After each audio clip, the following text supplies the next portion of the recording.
نعم. السؤال الثاني، احنا في المنطقه ديال الشفشاور راه معروفه يعني المهر ديال من القنيب الهندي. واش يمكن لي نعوض مثلا في شي مهر بالحلال ولا كيفاش؟ انا الحمد لله اليوم هذا السهر ديال الله مهم اوقات خديمه وهذا الشيء عندي، انا كندخل هذا. واش يمكن لي نعطيها صدقه جديد ولا؟ ما فهمتش السؤال الثاني. شنو ما المهر؟ المهر يعني من مدينه شفشاور معروفه الساعه الوطنيه، راه معروفه القنيب الهندي. معروفه بماذا؟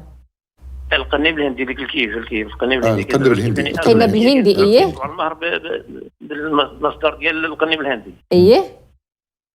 واش يمكن لي انا نعوض دابا هذا المهر من جديد ولا كيفاش؟ المهر ديال الصداق ديال المراه ديال الزواج. انت ملي كنتي عطيتي هذاك المهر عطيتيها من صداق من الفلوس ديال هذا الشيء. واخا صافي. سؤالك الاخير. هذا شو الاسئله استاذ؟ هو هذا السؤال. شكرا لك محمد، شكرا على اتصالك. ثم فاش كنعطاها الصداق كنعطاها من فلوس حرام اللي هما فلوس ديال القنب الهندي او الكيف. باش كيسال واش خصني نعاود نعطيها صداق اخر بفلوس حلال؟ نعم، افضل هذا افضل.